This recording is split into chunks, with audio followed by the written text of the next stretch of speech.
ओम नमो भगवते वासुदेवाय नमः। ओम श्री गणेशाय नमः। स्वागत है आपका एवीएस कॉर्नर में। आज के इस वीडियो में जानेंगे सकट चौथ 2024 में 29 जनवरी या 30 जनवरी कब है, चंद्रोदय का समय, शुभ मुहूर्त, पूजा विधि, व्रत कथा, आज के दिन भूल कर भी ना करें ये काम और सकट तिलचौथ व्रत के नियमों के बारे में। पंचांग के अनुसार माघ मास के कृष्ण पक्ष की चतुर्थी तिथि को सकट चौथ का व्रत रखा जाता है। सकट चौथ को संकृष्टि चतुर्थी, तिलकुट चौथ, मांगी चतुर्थी आदि नामों से भी जाना जाता है। वैसे तो प्रत्येक मास में 2 चतुर्थी आती हैं, एक शुक्ल पक्ष में और दूसरी कृष्ण पक्ष में, लेकिन साल की इन सभी चौथ में मांगी चतुर्थी विशेष मानी जाती है। सकट चौथ के दिन भगवान गणेश के साथ सकट माता, शिव परिवार और चंद्रदेव की भी पूजा व आराधना की जाती है। यह व्रत खास तौर पर महिलाओं द्वारा अपनी संतान की लंबी आयु और सुखी जीवन के लिए रखा जाता है। मान्यता है कि इस व्रत को करने से विघ्नहर्ता भगवान गणेश संतान के सारे संकटों को दूर करते हैं और उनकी सभी मनोकामनाएं पूर्ण करते हैं। आइए सबसे पहले जान लेते हैं सकट चौथ की सही तारीख और चंद्रोदय के समय के बारे में।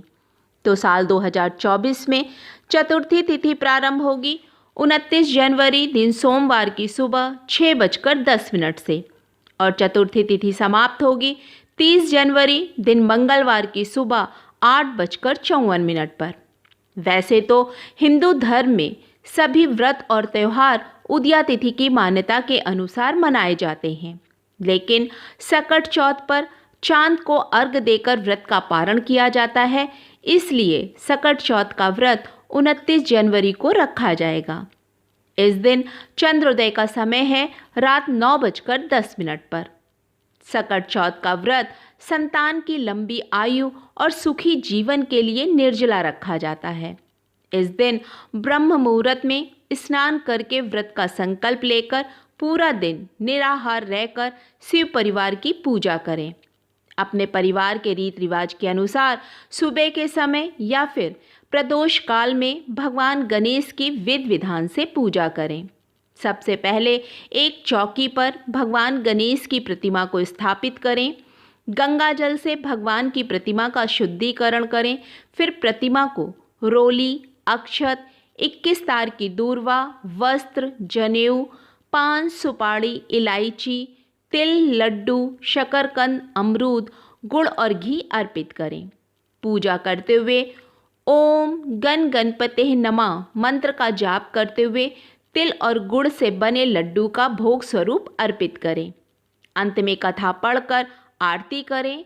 रात में चंद्रमा को अर्घ देकर व्रत का पारण करें।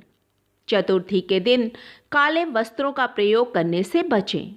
चंद्रमा को अर्घ देते हुए जल की छींटें पैर पर ना पड़ें, इसके लिए अर्घ किसी गमले में दें।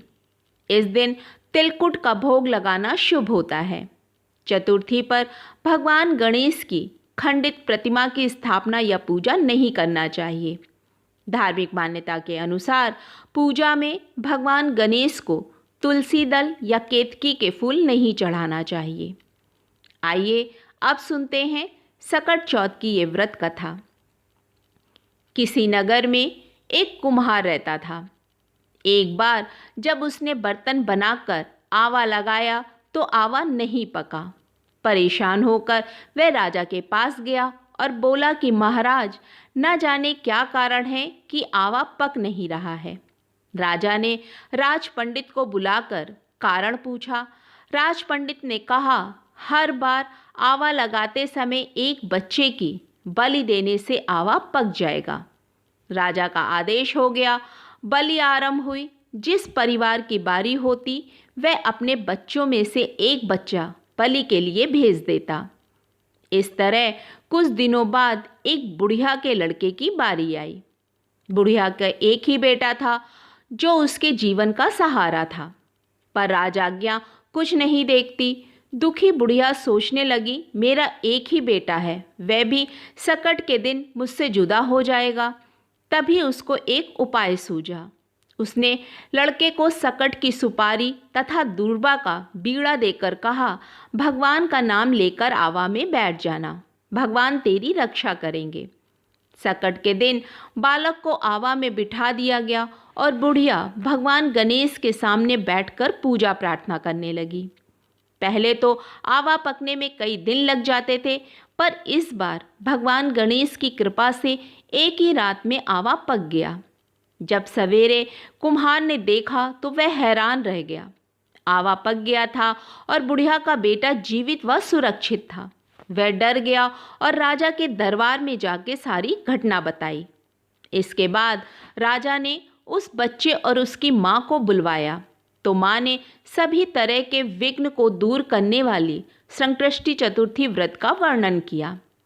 इस घटना के बाद शहर के समस्त नगरवासियों ने संकष्टी चतुर्थी का व्रत तथा प्रार्थना की, जिससे अन्य बालक जिनकी बलि दी गई थी वे भी जी उठे।